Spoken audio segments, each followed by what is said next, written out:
about Bill, in case you don't know him.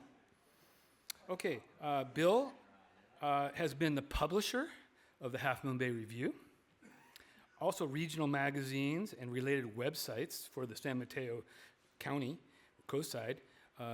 He led the Half Moon Bay Review to the California Newspaper Publishers Association General Excellence Award for 3 consecutive years.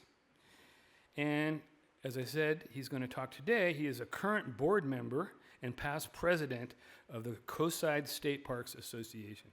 So, Bill, come on up.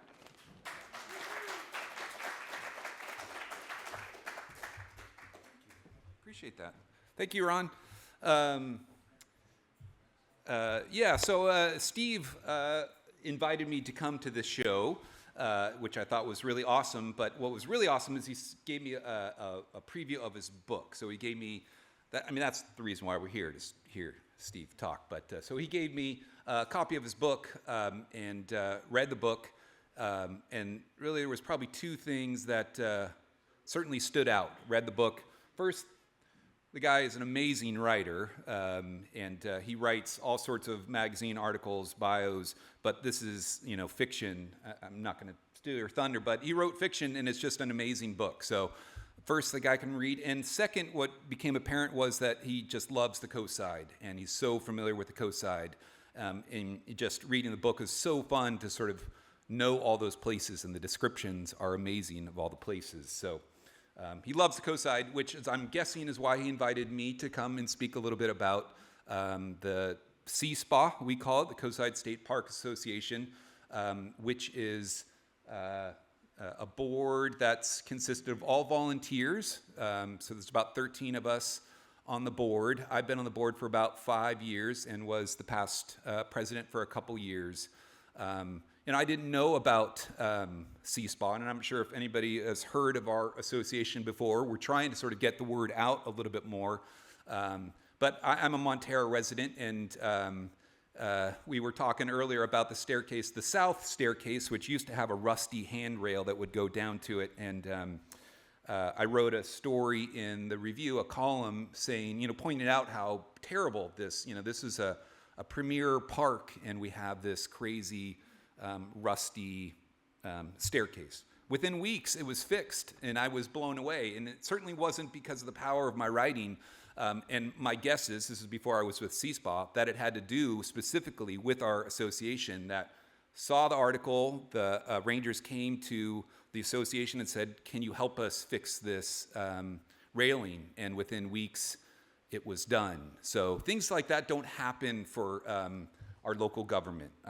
Nothing bad about government, but it goes really, really slow. So the whole point of our association is to be the intermediary between our state park system and Sacramento. So these kind of projects, and I'll go through a few projects that we're working on now. It takes years for small things to get done. So they go to, it can be as small as a trail repair, something that blew out in the winter, and they put in a request to get the funding, and months, if not years later, they might get that funding to rebuild it. Instead, they come to our organization, so we meet quarterly, and they come to us with requests and say, "CSPA, can you help us out? There's a trail that's been blown out, and we want to repair it." We say, "Fix it, send us the bill," and within weeks, it's done. So it's super gratifying to see those kind of little projects get done, and just helps. It's sort of behind the scenes things for all of our state parks. You've probably seen the work that's been done down at the lighthouse at Pigeon Point. That is certainly the biggest project that we've ever been involved with, and it's a years long. It should be wrapping up next year at some point, but those are the ones that get all the glory, those big jobs. But it's all the small stuff is sort of why I got involved, is trying to just keep all of our state parks thriving and healthy. I'm guessing everybody here has been to one or maybe all of these state parks, and these are all the ones that we support. So a lot of associations like ours support one park at a time. So especially the ones in Central and Southern California, we have the honor of supporting all the parks from Gray Whale to the north to Año to the south. Some of them you go to all the time. Some of them maybe are a little bit off the radar.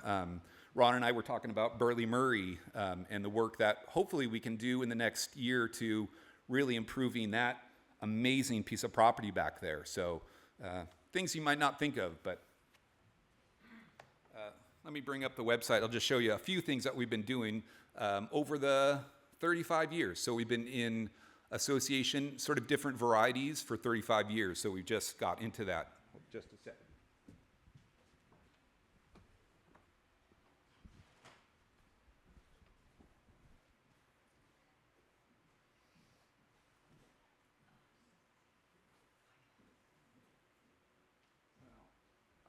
I won't go through all of these, but just talking about the lighthouse, right now we're working on trying to get the Fresnel lens, which is a first order Fresnel lens that right now is in the Fog building. And the funding that has been procured to restore the lighthouse didn't include the return of the lens to the top. So that's where we're stepping in to try to get the funding. And we have a fair amount of money for that to return the lens, which is a 2,000-pound structure. If you've seen it in the Fog building, it's not an easy job to get it back up there. So has to restore the pedestal, which is the mechanism that spins the lens, and then we got to put the lens back up there. So I mean, symbolically and metaphorically, that's our shiniest project for sure. And so that we're going to be very proud when that happens, probably early next year. You'll have to come by and check it out. You can go to the website, which actually was just redesigned, and which was also part of a funding project. And so we just have a sort of a new modern website that's on there. And you can check out all the projects that CSPA is associated with, and hopefully be a part of that. So, yeah. How much was the lighthouse repair? How much was the lighthouse How much repair? did it cost? Well, the total budget is probably about $18 to $19 million. Yeah, as somebody spits out their drink right there. Yeah, it's a huge amount of money. For CSPA, our organization, we are committed to about $1 million of that. Most of it is coming from the state. So it's sort of an interesting project. In 2001 is when, if people have been on the Coastside since then, that's when the railing fell from the top of the tower and closed the lighthouse down. So it took probably 10 years then for them to take the lens out and then to try to figure out what they were going to do with the lighthouse. And in the meantime, an organization called the California State Park Foundation Association, which is sort of our big brother association, had amassed about $1 million. They could see the writing on the wall that this was going to be a super long project, and they weren't prepared really to have that on their front burner. They entrusted us with that funds, which we invested and have been waiting for the project to start, which was in early 2024. And so luckily, the project is going smoothly, and knock on the plentiful wood here, but it's at budget, and the timing is no big delays. So we're going to be called on to move the lens back up and also do a lot of the property repair. There's been a lot of damage, especially construction. It just needs a lot of work, TLC. So we'll spend the $1 million very quickly on that project for sure. Yeah. So just maybe the project that I'm sort of one of the most proud of is there is, if anybody's been to Año Nuevo lately, if you guys are frequent visitors there, there's a staging area that is out about a mile in before you actually go to the seal area. And it used to be a pretty dilapidated structure. It was, I was talking to Steve a bit, and this is an internationally a known location. Visitors from all around the world come, and it's because it's a world-class, one of the most beautiful places in the world there. And they would approach the staging area, and it was like a lean-to, and leaky roof and things like that. So luckily, there's a donor who was also a docent down at Año Nuevo. Very generous person, bequeathed us a good sum that we could then put that towards rebuilding the staging area, which is now open. And it's a beautiful, it's sort of representative of that area. It's super well done, and we're just proud to have projects like that. That without Sea Spa, it would never be built, and so it would just stay that way. State Parks just doesn't have the funding to do things like that. They have a deferred maintenance list, it's a mile long. By the time they get to the small stuff, it's years later. So this is the kind of project that we can do and make it happen quickly. Yeah. So What the else? reason that I'm so interested in it is that this novel that I've written, it takes place, the protagonist, the lead main character is a California state lifeguard who works for this system, who's based out of the headquarters at Kelly Avenue, and his domain goes from basically Graywell Cove to Pescadero. And so I spent a lot of time driving that coast with the various lifeguards on ride-alongs and getting tours, and realized that even though California is ostensibly a very rich state, the state parks are kind of at the bottom of the list for where the funding goes. Right. And so much of the really cool stuff that has been done at these parks, especially at Año Nuevo, is funded by this nonprofit, which depends on people like you and me for their finances. And I thought this would be a good chance for Bill to come tell us all about that. For sure. Yeah, and you're right. The funding does come, so if anybody's ever been to the Lighthouse or Año, there's a store that are in there, like gift shops. There's actually one at Kelly, too, that a lot of people don't know of. So our yearly budget, maybe 40% of that comes from the sales from those stores. So that's a little plug to, Christmas shop, birthday shop, whatever you want to there. And so we raise money that way, and then the rest of it, we get a little bit of corporate funding, but not significant amount. We could probably be better at that, maybe trying to reach over, across the hill and find people like that could fund. But otherwise, you're right, Steve, it comes from just, donation box or online donations, things like that. And we did, actually, it's kind of fun. We're proud of it. If you ever shop at New Leaf, there's those little Enviro tokens that you get if you bring your bag. So we just competed to try to get our name on the board, and hooray, hooray, we are on there. So when you go to New Leaf, bring your bags and you get your little dime and you put it in there. And it sounds insignificant, but over time we get a few $1,000s, and that could be,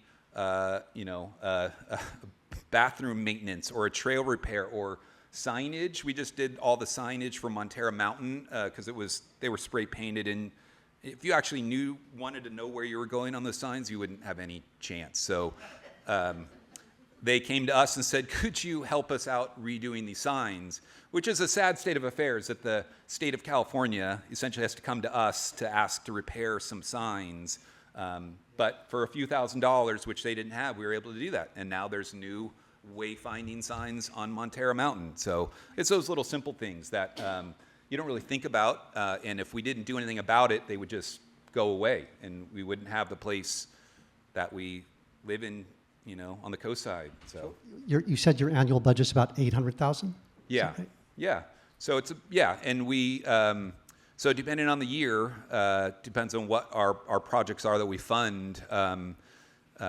We try not to spend it all in that year, so we have some to invest sort of for an endowment, to try to sort of keep the ball rolling. But and I was speaking to Ron, the other project. Sometimes there's bigger ticket items. So the junior guard program, you guys that have kids, probably a lot of the kids go through this junior guard program.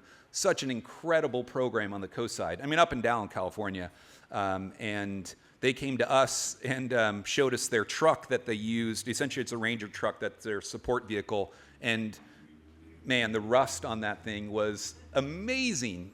So they said, could you possibly think about funding us a new truck? Which we said, of course we would. It took a while to get the truck, the red tape, but we were able to sort of buy that truck, and now there's a brand new shiny truck that's not only used for junior guards, but it's also another support vehicle that's used on the Coastside for the Rangers. So it's like, and we decided we put a little sticker on there that says supported, funded by CSPA, which is funded by the community that sort of chips in for those kind of things. So, yeah.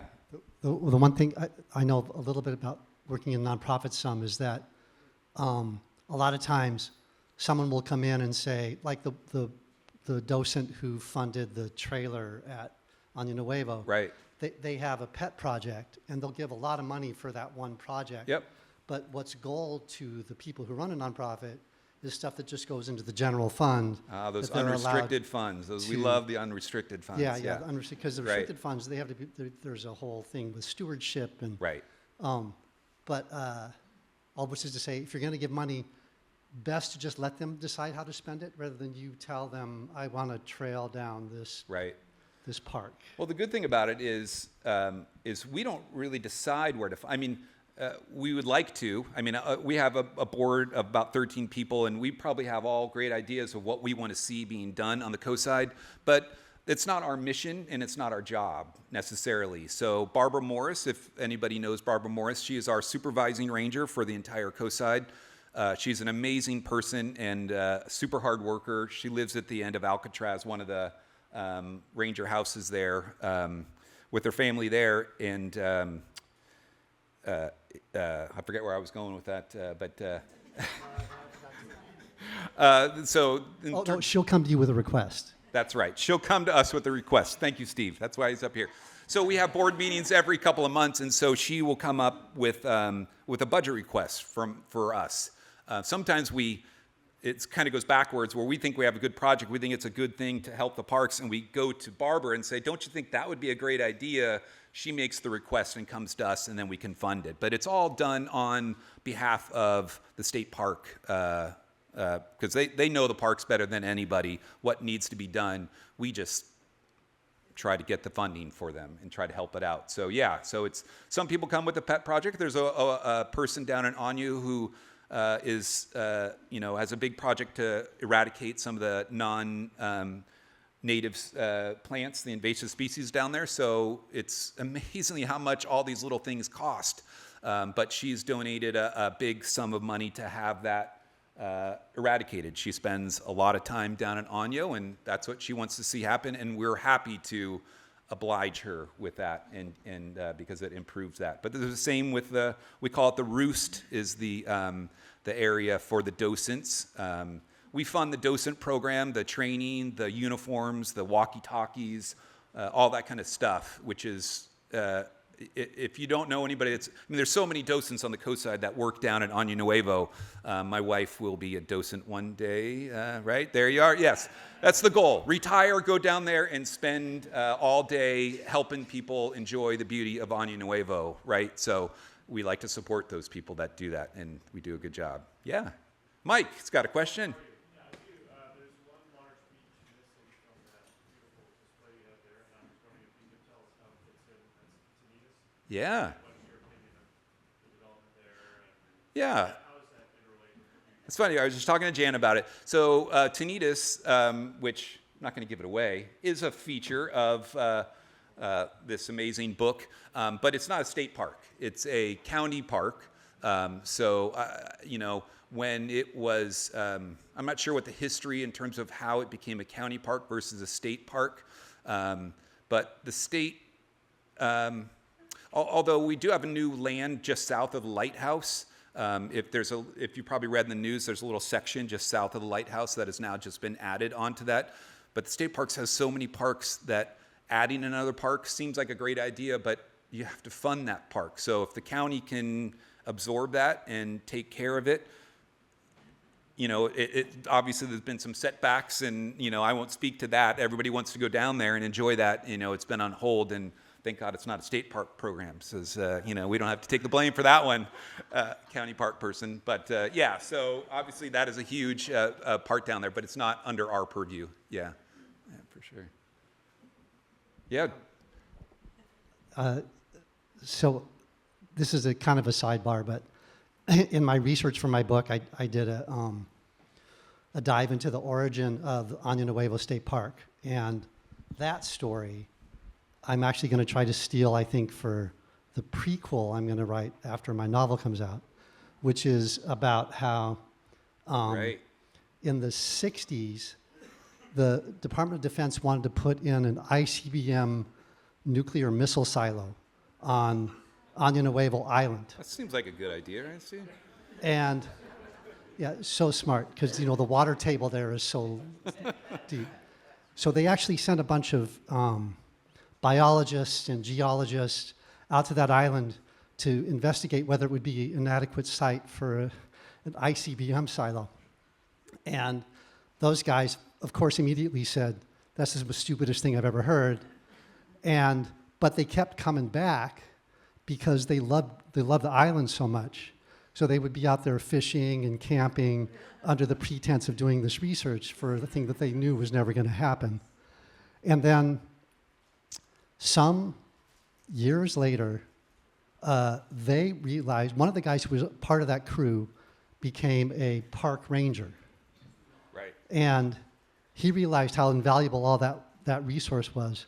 And he caught wind of a fact that the feds had sold Año Nuevo Island to a developer who was going to build a marina and a whole housing development in that whole area, and possibly build a jetty from Año Nuevo Island down to Waddell, and turn it into another harbor. And but the feds, the Department of Interior or Is that where it DOD, that place. That's right. That's live, right? That is live. That looks like my house. That is your house, Steve, right? Wow. So this guy found out that the feds had not lived up to their own rules, which was they had to give the state first offer of refusal on buying this property. So they had actually sold it to this guy, Spiegler. What was his name? He was Right. I don't know. the restaurateur in San Francisco, Right. famous. And this kind of state bureaucrat rushed through, got a check from the Sacramento, and drove it to the federal office in San Francisco with like 3 hours to spare to get the check from the state to the feds to stop this development on Nuevo Island. Right. It was like the clock was ticking. Right. I know. And then those guys, it was somehow the Stanford Research Institute was involved and all that. And those dudes ended up being the ones who sort of pushed for the passage of the California Coastal Protection Act of '73. So that basically the Coastal Commission and all that dates back to these guys who stopped this Right. missile silo from being built at Año Nuevo Island. Crazy. Yeah. So that is actually a live cam of the island, which I'd like to say is a recent addition funded by Coastside State Park Association. So Yeah. they came to us and said our camera is outdated, it's crappy. Can you help us put a new camera on there? We said, of course we can. Run. I have a question. I think we all know if you live on the coast side, the traffic has increased. A lot of people coming from the Bay Area. It's sort of become a destination. We know that from the restaurants. and Right. the stores. I'm wondering if you have data about that, of people coming to the state parks and some of these facilities and beaches that you're talking about. Yeah. And have you thought about how to monetize that at all? Because it seems like that would be a great way to add to your funding. Yeah, there's some action going on there. Yeah, some fighting there. That's a good question. I don't have the data on. Barbara Morris does have data on the visitors. In fact, man, all these projects that I forgot we funded. We funded a. There's these little counters. They're like a little laser beam that are stuck in some of the parks, the entranceways. You don't really see them, but when you go by, it monitors because that's what we need to know is how many people are visiting the state parks. So then we can go to Sacramento and say there's 2.2 million people that are visiting. So they need that data. That's all data driven. So those counters, at some point they had people that would just sit there and click, but like I think there's one now at Gray Whale, and where else is there? But it just monitors that data, and for sure it's on the rise. Anybody that lives on the coast side for any number of years knows that, we used to go to Gray Whale Cove on a weekend, and maybe there was 3 cars in the parking lot if you were lucky. Now, of course, since the pandemic, maybe I don't know what happened there, but a lot of the state parks are just so impacted, which doesn't necessarily mean more funding, unfortunately. It just means more wear and tear on the parks. So we try to help them quantitate how many people are coming so that might translate to more funding. So we see it in park store revenue and golden poppy passes, or even entrance fees for the places that we do charge. Not we, the state parks charges. Those that actually park in the parking lot and not on Highway 1, like up and down the coast side, so they don't have to pay the $10 to get in. But it's my little gripe. So yes, it's going up, and I just don't know, with the more people, that just needs more funding to take care of. The bathrooms is such a pet peeve of all of ours, right? You go to San Gregorio or Pomponio and look at the restrooms, and Pescadero, oh my God, it's like a hellhole. So we are able to fund at least porta potties to get something that was serviceable, and until maybe more funding can be available where we can put in, pit toilets or something that's a little bit nicer. So yeah. Yes. Do you know if the Bootno campground will be open again? Yeah, I don't think it will be open. That's definitely a sore spot that if people have been down to Bootno in a while, there was an amazing campground down there. In fact, it was one of the first places that we took our baby daughter to go camping as an experience, was like to take a camping trip, was at Bootno, and it's been closed for a number of years. And we always ask Barbara that and say, well, can we open the thing? And it just is not on the radar yet. So I'm not sure what's holding that up. There's been some improvements. We improved there's a little entrance way with some flowers and plants where the kiosk is there. That's kind of things that we could help out with, because they were never going to get funding for that, or the water. Can you hike there? Or is You it can just hike closed? there now. And actually the trail, if you go to the website, you can see the new, not new, it's a few years old now, but one of the trails was closed forever because the bridge had gone out on one of the trails. And so CSPA was able to fund the creation of that bridge, and now it's open again. So you can go down and enjoy the trails. Can't camp there, but Why did they close the campground? I guess it was fire related. I think it was after the CZU fire. And so since then, it's just been in a state of disrepair. So they have, so many other needs that the camping, maybe I'd have to talk to Barbara about it, but, the camping obviously creates other sorts of issues. But yeah. It's one of the few places where locals could go and get a campsite without making a year in advance. Right, exactly. And it wasn't always full and Right. beautiful. Yeah. And it's too bad that it has to be overflowing and just overrun with people to get any funding. Right. to replace it. Right, for sure. Yeah, I agree. Yeah. We came in on the end. What are you talking about? Bootno? Oh, Buteau. Okay. Buteau is, if people haven't, it's sort of this southern park down there. So if folks that are coming in, this is just parks that CSPA supports, that we sort of add a layer of funding to that the state parks can't fund. So Buteau is one of the 2 inland parks that we sort of support. But you're right, if you haven't been down to Buteau in a while, just the road into there is just spectacular. Like, amazing that is a place that's a half-hour drive from up here. It feels like you're in another world down there, for sure. Like serious old growth, redwoods up there. Yeah. Oh my God, it's amazing. Yeah. So those are the one of places that we just need to, I would hate to think those places would one day shut. In fact, Gray Whale was closed, or there was a talk of closing it a number of years ago just because of funding. Like, let's just shut down state parks and not allow people to go there, which of course you can't. On a beach, people are still going to go there. They're just going to now leave their trash and unfortunately make the place less than it is, because there wouldn't be funding to monitor it, to clean it, to manage it. CSPA was able to fund and keep Gray Whale Cove open, so it didn't ever have to close to do that. So, that's a bummer that that would be the case. In fact, we always say that I wish we didn't exist. So if CSPA didn't exist, then that would mean that the funding was all there for our state parks. But until then, we sort of are part of the program. So if you guys had, if someone were to come in right now and say, here's a check for $1 million, Ooh. what would be your priorities? Like, what would you do? Do you have that? Do you have a list? We would probably just let Barbara know, and she would tell us what she wants to do with that. So one of the things is, I mean, you're right. It would be hard to pick.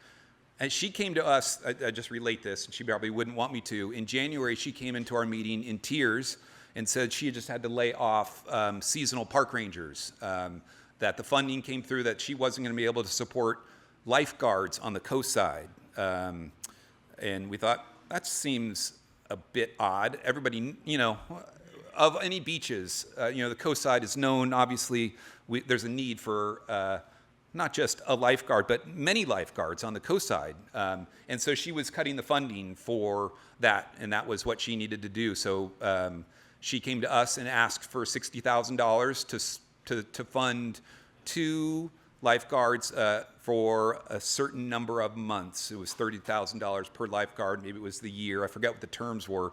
But she came to us in tears, and that's how much she cares about it. And we said, of course, just let us know how we can help.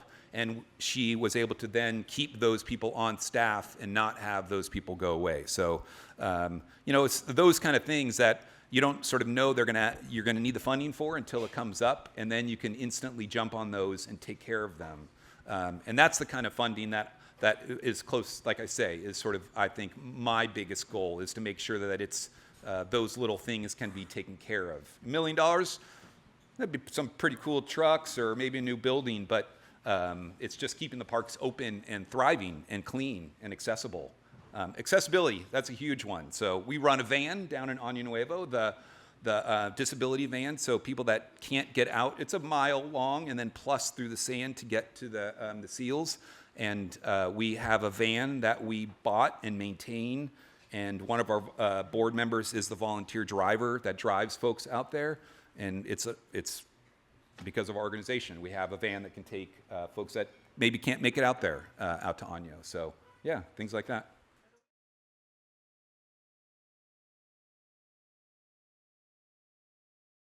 And with that, welcome to Steve Hawk. Steve, good to see you again. Thank you. Thank you so much. Yeah. I guess I should tell all of these good people a little bit about you, which I'm going to do now. I've got a copy, which none of you will have because I'll tell you why in a second. But Steve Hawk is the former editor of Surfer, Sierra, and Stanford Business magazines and of surfline.com. His first book, Waves, explored the science and aesthetics of ocean waves, and he is currently co-writing a book with his brother, Tony Hawk, about the history and culture of skateboarding.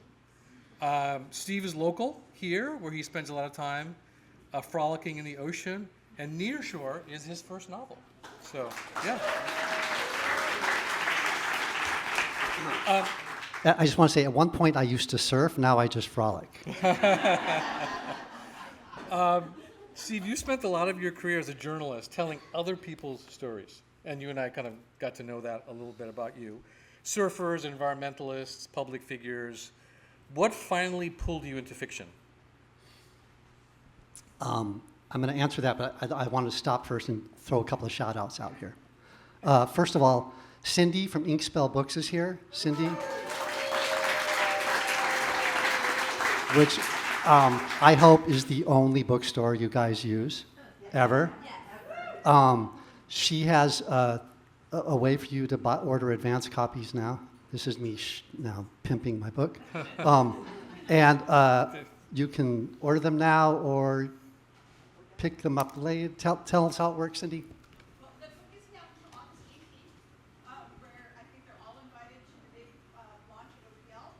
However, it helps with everybody's numbers, mine and Steve's, if I can say he's already sold this many. So I'm taking pre-orders now. You can pay for it now, or you can pay for it when you pick it up at either the Great. store or OPL, either way. And then if you want to get them for all of your friends across the entire United States, we will ship them for you. And for those of you that don't know, the reason we're even doing this is because Inkspell is a local business. So hey, you know, more to the local business, less to Amazon. You know what I mean? So okay. Less to Amazon, Steve. which may be a core message of my book, just sort of subterranean. So a few other people I want to shout out. Pat Conroy, who is the skipper of the amazing boat, the Pelicano, which he restored masterfully and with a lot of heart. He takes out the California white shark research project people to the Farallones every winter. I spent a couple of days on that boat out there. That figures into the book a bit. And Pat's a hero around here, marine biologist. Pat, take a shot.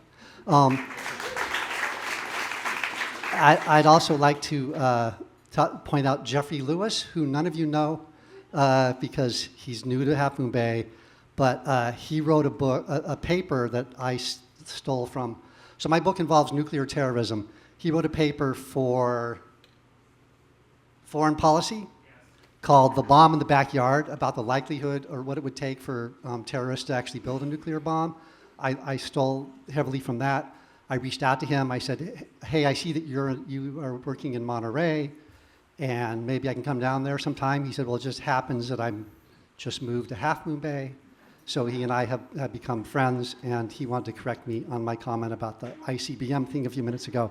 But anyway, Jeffrey knows all about where the real bombs are, and if anybody wants to know what really happened in Iran when we bombed those facilities, he's the guy to talk to because he studies the satellite photos. Okay. But he also, there's certain things he can't talk about. That's the next speaker. Yeah, exactly. And then a bunch of dudes in here and women and men read my book, and I thank them all for that. Kevin Judice read it early and often and had a lot of smart comments. Oliver Keaton made sure that I kept secret the names of some spots I had exposed. Apparently this is a thing, but It's a thing. yeah. Mark Sutherland, Grayson, I'm forgetting a bunch of people here, Gay, Bill Murray, a bunch of people who have read it and offered comments, and I thank them all. Great. Going back, you're not going to run down the time clock on me, so I'm going to get all my questions in still. So tell me, how did the career in journalism then all of a sudden fiction comes calling? Talk about that. Okay. Yeah, I dabbled in fiction a little bit when I was a journalist. I took some fiction writing classes at some colleges down in Southern California when I was working down there. But the thing that really changed my life in terms of fiction was I lucked into a job on a television show, a very short-lived HBO show called John from Cincinnati that was started by David Milch, who some of you probably know from Deadwood and NYPD Blue and Hill Street Blues. In my mind, one of the greatest writers to ever come out of Hollywood. And I got to work shoulder to shoulder with him for a while.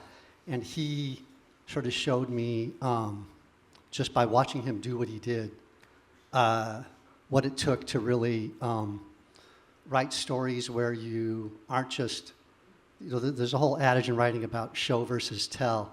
You don't just tell people what someone's like, you show them what they're like. And you reveal their character through their behavior.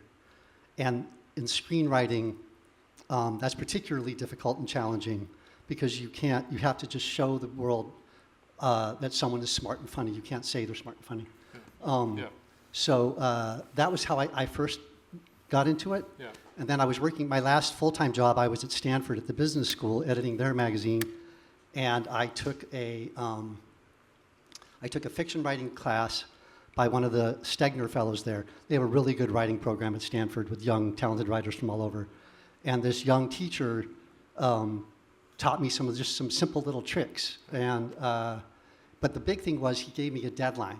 I had to have 20 pages in. Right. That's helpful. And that was Yeah. that's how Yeah. it started. And I mean, you live here, which is great, and you're in the water, you're surfing. I'm curious, what does a surfer notice about the coastline that people on land don't see, that they don't notice? Wow. Actually, Bob Battaglia and I were just talking about this. When you're sitting on the beach looking seaward, there's no one sits on the beach and looks inland. It's just if you see someone doing that, Something's slap wrong. 'em. Something's wrong.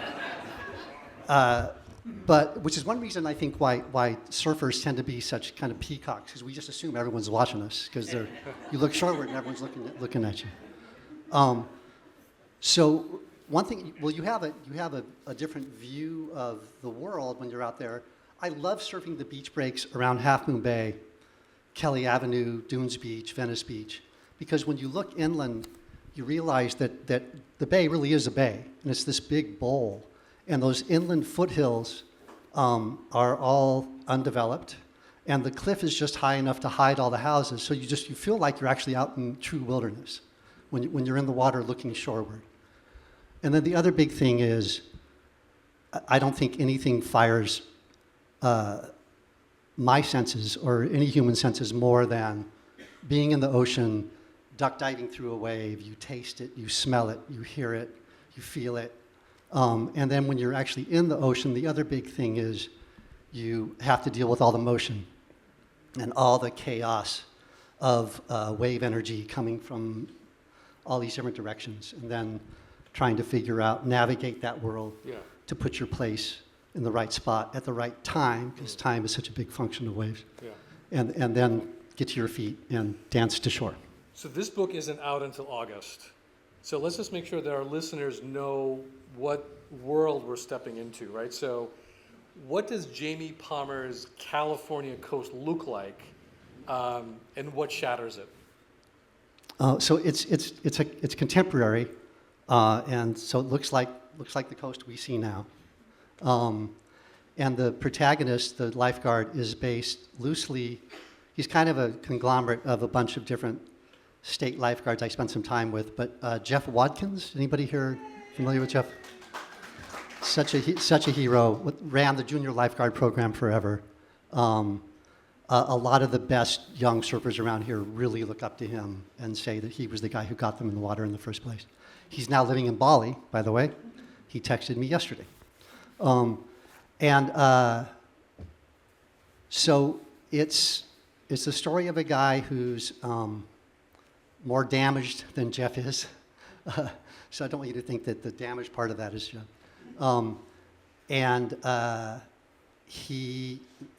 There's kind of this symbolic and actual encroachment of Silicon Valley onto the coast side, both in terms of blocking off access like Coastside did, and I fictionalized that a bit, and also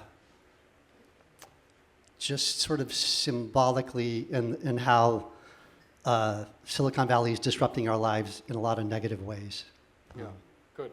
So Nearshore, as we've said, is the title of your book. As I've gotten to know you, I've kind of gone and done some research, and Nearshore is like this area where the swell meets the land, and it's the most dangerous and almost chaotic part of the ocean. Was that geography a conscious metaphor, or did the resonance reveal itself after you started writing? The latter. So I just started writing, and then all that stuff just kind of, you find that as you go. I had a vague idea for the plot, but the main thing is I just had to start writing. There's a famous quote that some of my friends here are sick of hearing me say, from E.L. Doctorow, the novelist, who said that when you write a novel, you have an idea of where you're going. It's like driving on a car at night on a mountain road. You know where you're starting, you know where you're going, but you can only see as far in front of you as your headlights. And unless you start driving, you're never going to get there. So you just have to trust that you're going to find your way as you go, and that's really a big part of what I did here. I just kind of jumped in blindly. Yeah. So one of the things that I think surfers like to talk about is like reading the waves. And you were telling me about like sets of waves coming in, trying to read the patterns, because you're going to commit to something, and so it's not ever really knowable, that wave, but you got to commit to it as a surfer. Do you think that sensibility shaped how you constructed this book and the narrative? Yeah, actually, I never thought about it. That's a good question. Yeah, because I feel like almost every serious surfer I know is kind of surfs through life a little bit. If you kind of go with the flow and you don't let things disturb you too much, and you jump on a wave while you can.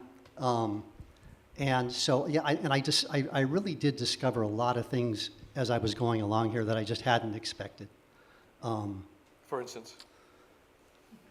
So at one point I got kind of stuck, and I was home, and I knew I was going to have a scene down at the harbor. So I drove down to the harbor. I live in El Granada. I can see the harbor from my house. So I drove down to the harbor, and I just started walking the docks, and I went out to the launch ramp, and they've got a dumpster there that has stenciled in big letters on it, "Fish Guts Only," which became the title of a chapter when the chapters had title, which actually would be a great name for a novel.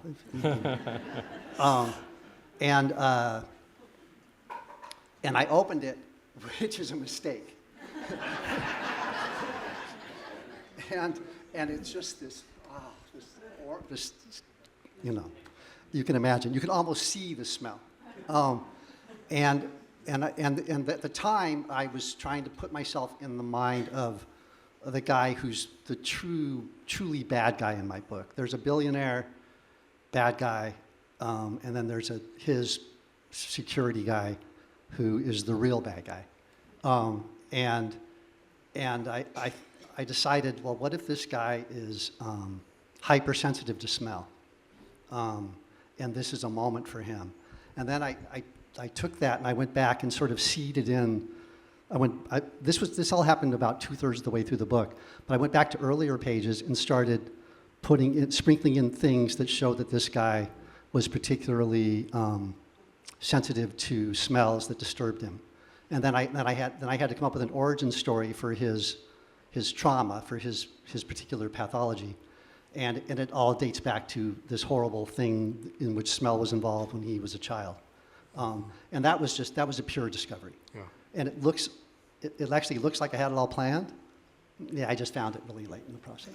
And interestingly, so Jamie Palmer, the protagonist, is actually a pro surfer who turns lifeguard. Right. And he is a lifeguard on the coast Right. of here, of San Mateo. And, Yeah. and it's wonderful, like, as I was lucky enough to get a copy, there's a lot of recognizable spots in the book.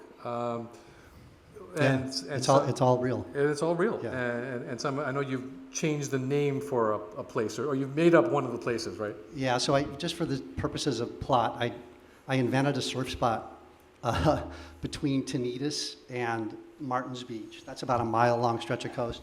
And the cliffs there are really sheer. You can't get down there. But I decided that these guys, that the lifeguard and his best friend have found a surf spot there that is sort of like Flat Rock, which is one of the spots I'm not allowed to name. Thank you, Oliver. But better, like Flat Rock on this best day ever. So that's the only fictitious That's thing. the only in fictitious book. one, yeah. The thing that I found interesting about Jamie as I was reading this is that, he's not an expert, he's not a secret agent, he's not a politician, right? He's just somebody who knows how to read the water. Right. Like in this moment where maybe some people are feeling powerless against like enormous forces, what does it mean to you to you have cast him as this hero and he's a pro surfer turned lifeguard? What does that signify? But part of the reason for that was I've long talked about and a couple times written about the fact that I don't think that surfers ever really get the credit that they're due for their knowledge of how waves work and for navigating that treacherous nearshore zone. It's a subliminal thing. It's way below a linguistic knowledge. But any of the surfers out here will tell you, you can sit in the water with someone who doesn't know how waves work, and I can see, okay, this thing's coming from the southwest, but there's maybe a shorter period thing coming from southwest, coming from the north, and I can see this thing's loading up and it's going to break 20 yards over there, so I need to paddle over there. And that all happens on a subliminal level. And so I wanted to have a guy who is also just not much of a talker, but who has that particular knowledge and can use it in a couple of cases in the book to sort of be a hero. So he says something that I want to just read to you because I think it's an interesting part of where you're going with this novel, disguised maybe as a little bit of surf philosophy. So he says, sharks don't worry him. There's nothing crooked behind what they do. They're just hungry, and they don't hide it. But billionaires writing code that worm through people's personal lives, keeping everyone angry and glued to their phones so they can quietly cash in on their rage. That's the scary thing. So that distinction, kind of honest predation versus concealed systemic harm, is it the thing that you built the story around? That was a theme that kind of developed, but it wasn't the primary motive. The primary motive was to tell a story. Yeah. Yeah. But So- that came out for sure. Yeah. So explore that a little bit. Like in this moment of time, the billionaires are worse than the sharks. Way worse. How many people get killed by sharks every year? Yeah. Yeah. Yeah, so the idea for that actually came when I spent a day on the boat with Pat Conroy and these two intrepid shark researchers, Paul Knieve and Scott Anderson, Scott's been studying sharks at the Farallones since the 85 or so, going on 40 plus years. And we went out there for a day. I think we saw 2 sharks, and they can identify them by the notches on their fins. So they recognize them. And or I think a couple might have been tagged and they had sonar tags, but I think that 12 hours in the water, they came away with 3 or 4 data points.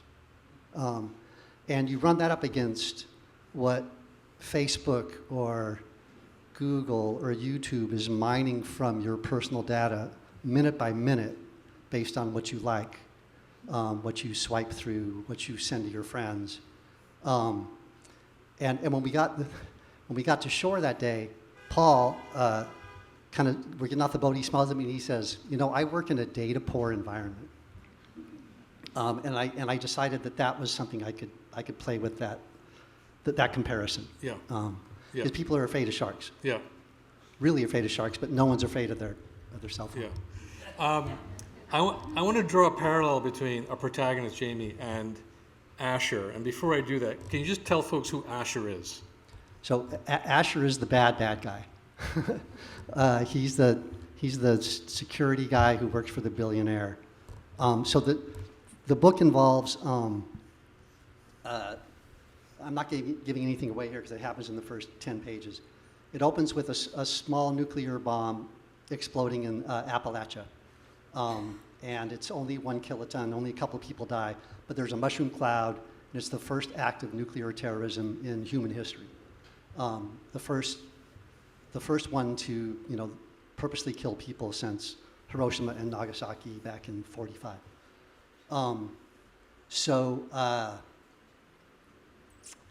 The guy behind that is a billionaire who has a fictitious tower in San Francisco that is purposely 3 stories bigger than the Salesforce Tower because he wants a bigger phallus. And he's decided that a friend of the lifeguards discovers that this billionaire is behind these nuclear explosions that are happening. And the rationale for the nuclear explosions is to get the country to rally around its newly elected autocratic president, who shall go unnamed.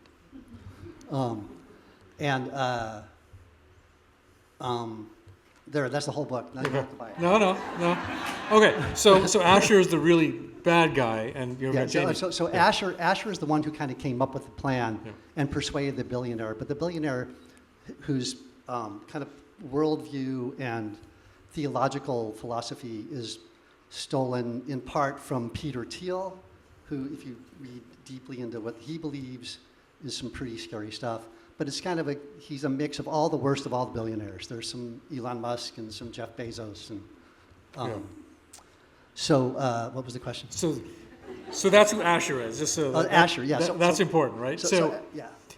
So Jamie's looking at the sharks, and I just read the quote earlier where he's comparing the sharks to the billionaires. Asher is watching his bomb makers, and he actually makes a parallel between them and Silicon Valley engineers who, quote, spend decades blowing up the social order with their algorithms with only passing regard for collateral damage. So was that equivalence like an idea that you were mindful of, like this parallel between what Jamie is seeing and what Asher is seeing? Yeah. So I spent a lot of time reading books about the Manhattan Project. That's been an interest of mine since the 80s. In fact, a guy who used to live here in Half Moon Bay, in El Granada, named Richard Rhodes, who some of you may have heard of, won a Pulitzer for his book, The Making of the Atomic Bomb, back in the 80s. He's sort of the premier nuclear historian. I read all of his books on the nuclear weapons. And I did become interested in the notion that, one could argue that the scientists and the engineers who built the atom bomb during the Manhattan Project in 43, 44, 45 were some of the greatest heroes in the history of humanity. They stopped a world war. Maybe not. Might have ended without the bomb going off, but that's a different argument. And they were all like all those kind of nerdy guys. They're so into the thing that they kind of sometimes forget to pull their head up and realize what they're doing, which is building a bomb that's going to kill 100,000 people in a day. And I feel like that there's some parallels with all these super smart engineers, especially with AI now, who just want to maximize engagement without any consideration for the collateral damage that might ensue. And Asher actually calls it the holy pursuit of exponential upheaval. Like that is what he is trying to engender and instill, and this holy war almost that he's trying to create. Do you think like this idea of exponential upheaval with AI that's happening is something that is really upon us, but we haven't recognized it? Yeah. Short word is yes. Yeah. Yeah, I mean, I don't think any of us realize how we obviously haven't seen the worst of it yet, but I think there is there's some horror to come, especially for people in the arts. It's just mining everything that people put out there. I do think, however, that one thing interesting that's happening with AI right now is that it's starting to cannibalize itself, and it's producing so much of the stuff on the web that now that's what it's using to learn from. So it's kind of teaching itself. And I'm hopeful that people like me who, I didn't use AI once in the writing of this book, who are actually writing real original stuff will become more, their work will become more valued because it's not just pulling from everything. Yeah. Well, I want to introduce another character. I'm hopeful but not optimistic. Yeah. I want to introduce another character in the book, Vince, the old lifeguard. Describe Vince a little bit for everyone. So Vince is, I don't know if anybody here knew Gary Strachan. I know that some people here spent a lot of time with him. And he was the head ranger down at Año Nuevo for decades. He lived in the house there. He raised his family there. He's a really lovely man. He's a few years older than me. He's like 6'6", and he's got shocking white hair and this giant smile all the time.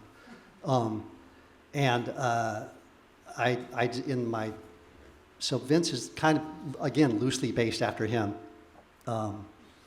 As Gary said when he read the book, thanks a lot, I'm glad he's a hero, but dude, I don't smoke pot. So, Gary, so I had this idea that Gary is Palmer's mentor. He's the one who persuades Palmer to become a lifeguard, and one of the few people who Palmer really looks up to because he has even more knowledge about how the ocean works than Palmer does. Yeah. Yeah. And he's a pilot. Yeah. Oh, it reminds me, Yeah. one other person I forgot to shout out here is Del Outman. You're here, yeah? So Del is a pilot, and pilots figure big in my book. There's a scene at the end involving dream machines, and Del has a plane, and he's taken me up a couple times. Oh, we'll talk about the plane. And yeah. Also just schooled me so much on how it would work if someone was going to try to use a plane for nefarious purposes. Yeah. Well, we're not going to get all the way there because we don't want to do too many spoilers. But I want to ask you about a line from Vince, and he's talking about a certain kind of man. And here's a quote. "The ones who think they own the world, who believe they deserve to be in the wheelhouse because they're the best and the brightest, with no limit to that ego. Is Vince the moral compass of the book?"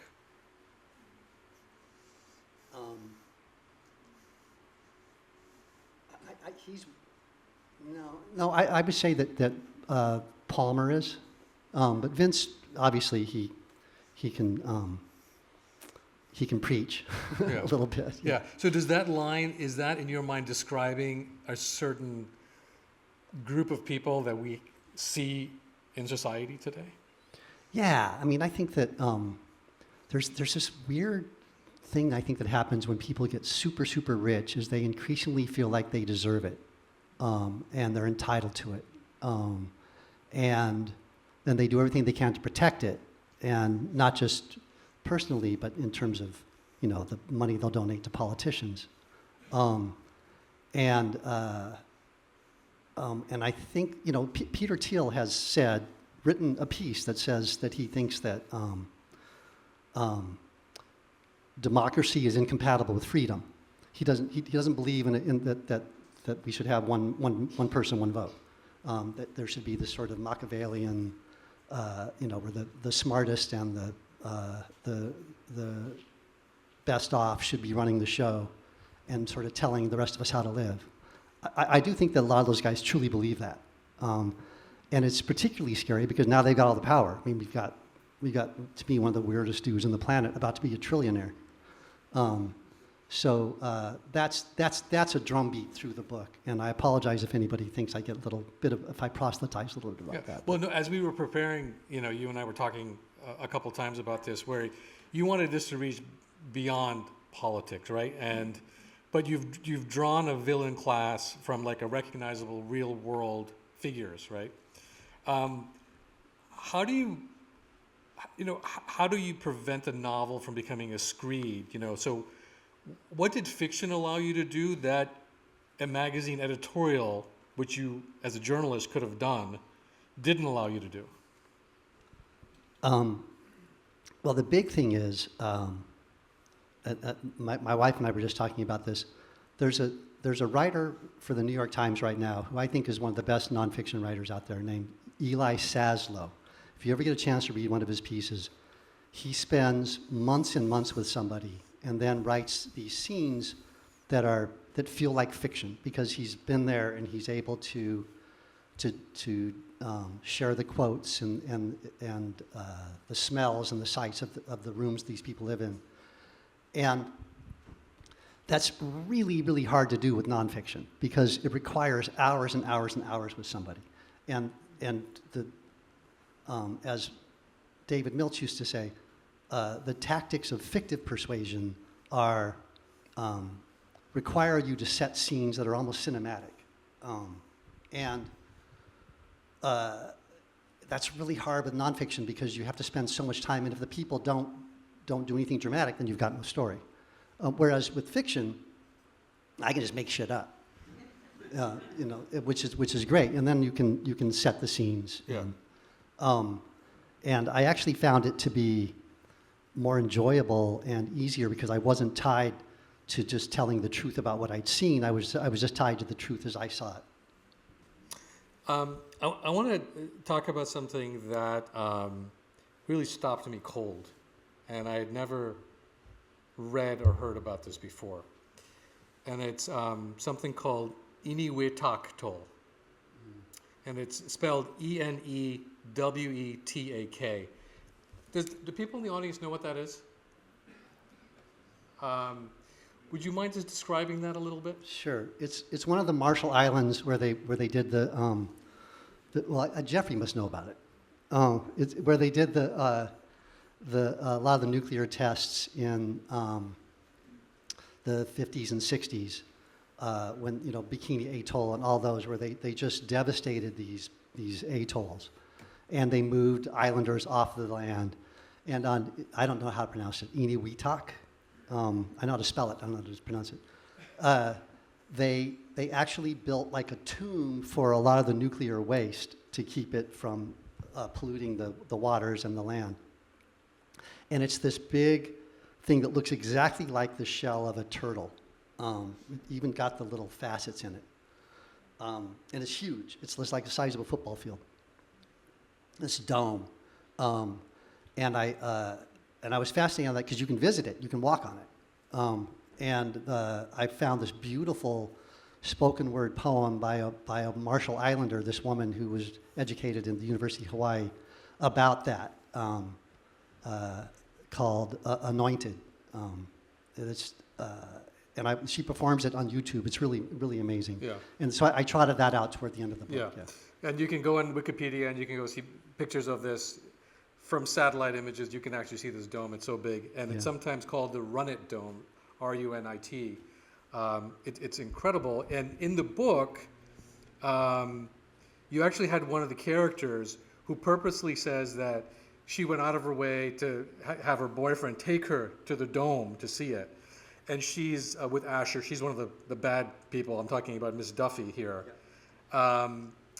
Have you been to Eniwetak? No, I've never been to the Marshall Islands. What drew you to putting that in the book? I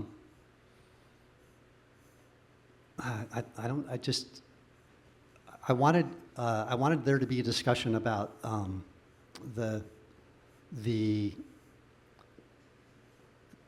kind of horrifying beauty of a nuclear explosion. Anyone who ever has seen any of the tests, I think, everything I've ever read, will talk about how it's the prettiest thing they've ever seen and it's the most horrifying thing they've ever seen at the same time. This is a conversation near the end when Asher, the bad guy, is explaining sort of his fixation with the bomb. I always thought, I actually, for a while, tried to get Viking Books, which is publishing my book, to run on the cover these gorgeous watercolors that were painted during those nuclear tests by a guy who was two enlisted men, one named Grant, who was back with the observation team and painted these gorgeous, like, I guess they're oil paintings, with tropical trees in the background and then this beautiful mushroom cloud off in the distance. The creepiness of that I thought would have worked well in the book, especially with the tree. Yeah. By the way, one video is taken from an island. There was an explosion offshore, big one, like 60 kiloton bomb, I think. And the bomb goes off, you see the blast, you see the mushroom cloud, and about 10 seconds later, there's like 6-foot lines marching in, these waves breaking on and I thought, now that's a wave pool. That would be cool to go out and ride one of those waves. Once a surfer, always a surfer. So sea levels are rising, and the dome is cracking. It is. I didn't know that. Yes. And the U.S. government has actually studied what's happening there right now. Does Eniwetak function as the original sin? And what I mean by that is there's physical evidence that we've always been willing to defer the consequences of like our worst decisions to somebody else. Yes, I think you could make that argument, yes. And what is the Eniwetak of our times now?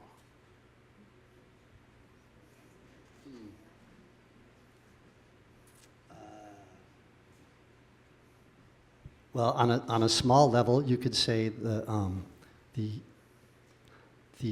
refusal to dredge the harbor to save the coast highway. But and in all those projects to build walls to stop the ocean from coming, that's just putting things off. But I don't know, possibly AI. Yeah. I didn't know you were going to ask me such tough questions. Your book is, it's incredible thriller. One really kind of sees what you're doing. But I want to talk about right now, kind of like human-made chaos is really what we've been talking about. Right now, Silicon Valley is colliding with nuclear terror in this book. What do you want readers to feel when those two worlds are colliding? I guess mainly I just want people to be entertained. I want them to be entertained. Yeah. And maybe think a little bit about some of the things I'm writing about, but mostly feel for the characters, admire their heroism, and come away saying, God, I'm glad I read that book. Yeah. The ocean in this book is the one thing that doesn't deceive. It's dangerous, but it's honest, right? It keeps Jamie sane throughout the book. Is that what keeps you sane? That and that woman right there, yeah. Yeah. It's the fact that you've been a kind of a journalist for such a long time. I think that there's something that you've achieved with this book, maybe that you've been wanting to, maybe your entire journalistic life. Sure. Yeah. Absolutely. Talk about that a little bit. I've been wanting. I wanted to be a writer since I was like 7 or 8 years old, and for just really shallow reasons. I wrote a thing when I was in 2nd grade, and I had like a little girl in my class came up and told me how much she liked it, and I thought, okay, that's it. That's what I'm gonna do. But then I got into. I had a mentor in college who was a great nonfiction writer named Barry Farrell, who was contemporaries with Joan Didion and John McPhee, and he was the one who persuaded me to go into nonfiction. And then I got a job on a small newspaper, and then once I got into newspapers, it was sort of that was my path for 40 years, from there to magazines. But I'd always had this dream of writing fiction, and it wasn't until I kind of got older and I was able to not worry so much about making a living and having a 401k. I retired 5 years ago and 4 years ago, and that was when I really put my head down to finish the book. Yeah, so part of it was just not feeling the need to pay my rent. Wonderful. Steve, you've been great. I'd love to get some audience questions. Yeah. So I see a couple of hands raised, so please go ahead. There's a microphone here that's coming. Right here on my left, your right.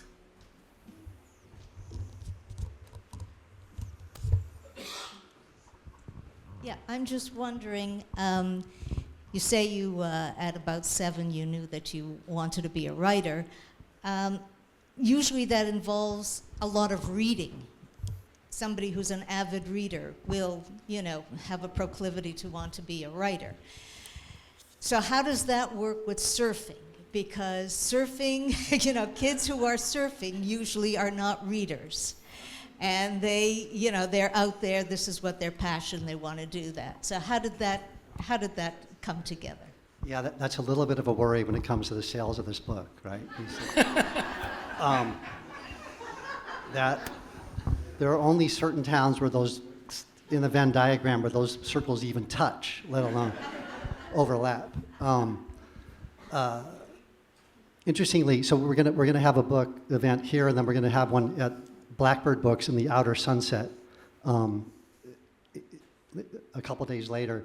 And that woman told me that her best-selling book of all time in that bookstore is Barbarian Days by William Finnegan, because there's so many surfers there. And that's a surfing, that's like it's a memoir, won a Pulitzer. Yeah. By a New Yorker writer. Yeah, so it was tough for me because there were a lot of times when I should have been writing and reading, and I was just chasing waves, for sure. You know, all my trips, I never did trips to research books. You know, I was looking for reef breaks. And at the same time, a lot of my best friends, some of the smartest people I know are surfers, and incredibly well-read people. But I did learn that to be a good writer, you have to read really good books. And so it wasn't until kind of later in life that I think I really kind of learned how to appreciate a really in-depth novel by, say, Cormac McCarthy or Don DeLillo or, you know, the more difficult writers. And as this book took me so long to write that I read a whole bunch of books along the way, and you can kind of see their influences as I go. There's a little bit of Joan Didion, there's a little bit of Thomas Harris, there's a lot of Cam Nunn in it. Yeah, so I borrowed a lot. Very thin line between borrowing and plagiarizing. I think I was on the borrowing side. Other questions? Thank you very much. I'm relatively new to the coast, and I'm wondering why the omissions of certain places. Is that because they're dangerous, or just you're a little possessive of them? Can you hand the mic to Oliver Keaton, please? No, I'm kidding. No, it's just a silly thing. There are a couple of spots that are pretty much locals only spots. Most of them are sort of near Mavericks, just north of Mavericks. One is actually called Privates, and then another place. Well, I'll say it here because everyone here knows about it. It's Flat Rock, and then a place called Radars. And I just very much in passing mentioned those places toward the end of the book, and a couple people just said, you know, you're going to piss off a couple of people. So and it really didn't add to the book to put them in, so I just took them out. Yeah, that was it. What else? Other questions? I have a question, actually, if you don't mind. Yeah, Ron, go ahead. So, first of all, Steve, I want to say something about Steve that some of you may not know. He's an incredibly kind man. He was actually my son's Little League coach over 20 years ago. And I think I want to talk a little bit about kindness because we had a conversation about the surf culture here in Half Moon Bay and how kindness factors in comparison to, say, Santa Cruz or other areas in California or even globally. Can you talk a little bit about the surf culture? I would love to talk about that. I'd love to tell that story. Many people in here know, I don't know how many years ago, 6 years ago now, 7 years ago now, one of the most popular young surfers drowned. He had a seizure in the water, Malcolm Fikes. And I didn't really know his parents well at the time, but I've come to know his father really well since. I've traveled with him to Alaska a couple times. Malcolm was in charge of the junior lifeguard program for a while. And he had a motto that he would say to the kids when they showed up, which was, I only ask two things of you when you come here. Show up and be kind. And he was the one who first pushed Luca Padua into a wave. Luca Padua is now one of the kids who dominates out at Mavericks, one of the bravest, boldest, most talented big wave surfers in the world. And when Malcolm died, I went to the paddle out at the jetty, which is when you paddle out and spread the ashes and sit in a circle. I don't know how many, 400 people were there? It was huge. And his parents printed up these bumper stickers that you may see around town that say, show up and be kind. And it's in smaller letters, Malcolm Fikes. And pretty much every surfer I know has that on their bumper sticker, has it on their bumper, on their car. So when you pull up to the lot at Kelly Avenue on a good day, 80% of the cars have that sticker on it. And so if you're from out of town, it's really different if you pull up to a lot in Santa Cruz and you're from out of town, because nobody's got that sticker on their car. They've got one that says, you know, Santa Cruz sucks, please go home, or something like that. Yeah, and actually the opposite to that locally is the one that says Half Moon Bay sucks, don't go there. I'm thinking about getting both, just sort of to be the yin yang. So I've been surfing almost 60 years now, 50 years. And I've never felt more attached to a community of surfers than I do here. And whenever I paddle out, I invariably know at least 60% of the people in the water. Everybody's happy, everybody smiles. There are a couple of grumps now and then. Sometimes there's not enough waves, so there can be a little bit of a hassle. But it's the friendliest surf place I know. And it wasn't like that 20 years ago.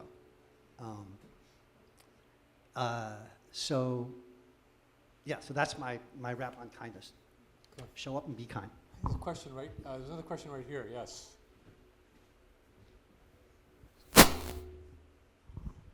Sort of a question about the mechanics of writing for you. The what? Mechanics of writing for you. Oh, yeah. A number of authors find it most productive to be writing from 10 o'clock at night to 2 o'clock in the morning, because it's uninterrupted stream of consciousness that you can capture. You know, you don't have kids talking to you, you don't have other interruptions, work is not as long past. What did you find was the most productive time for you? That's a great question, and you drove my wife crazy.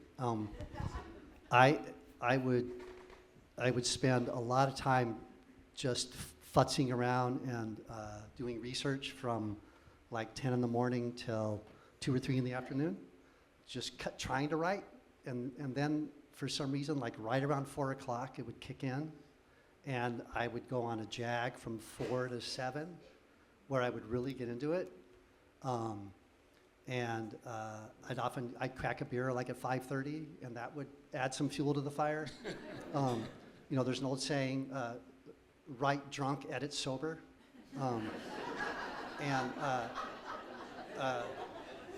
And you could, so you kind of like, you'd be a little looser, and I would try stuff. I'd get a little bolder, and I'd get a little bit more lyrical and poetic, and then the next day I'd go back and I got to fix that crap, you know. Or at least reel it in. But yeah, there were times when you know, we kind of share dinner duties, and it'd be my turn to cook, and I'd see like, sorry, honey, you know, I'm going to go get pizza because I'm in it right now.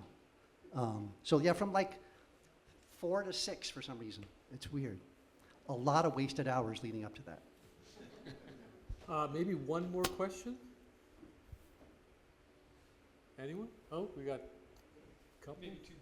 We got 2 more questions, yeah? Can I ask a question about the past, now, and going forward in time for surfing? When I was first in the ocean in Venice Beach, Santa Monica Beach in the 50s, technology was very different then. The ocean isn't different now, but technology is different now. Can you talk about what's maybe going forward for technology and surfing and people's access to that and the experience of it? Well, a couple of things. Wetsuits got good. You know, people surf in the middle of winter in Massachusetts now on the Great Lakes. I've surfed in Antarctica. So that's one thing. Forecasting, for sure, has changed everything. You know, it used to be I'd go on when I was in high school, I did a month-long trip to Baja, and we had no idea if there were going to be waves or not. So we would camp in front of a point break for 2 weeks, and it'd be flat. Now you plan it, and you'll know within half a day when the swell is going to arrive. That's a really, really big one. And then I think the other super disruptive thing these days are wave pools, which are starting to proliferate all around the country, and is introducing surfing to people who've never been in the salt water. I think that's a little bit disturbing, frankly. Big energy waste. It's not I've ridden several wave pools. It's not the same experience. It's just more like a skate park thing. You know, every wave does the same thing. You're never duck diving a wave. Yeah, so those are the three big things I'd say. What am I missing? And one more question over on this side, yeah. It's funny, Surfer magazine shut down. There are no surf magazines anymore. There is a wave pool surf mag now. Hey, thanks very much. So, a central theme of this book is this horrible conflagration of amoral billionaires and nuclear weapons, and you tell us it's just for entertainment. Are you sure there's not something else you'd like us to take from the book? Yeah, what he said. Yeah, I mean, there's a point to it. I mean, no one can really hide their political views completely, I think. But yeah, I'm more scared of billionaires right now than I am of any foreign terrorists. I can tell you that. All right. Well, we do have, before we give Steve a big hand, we do have a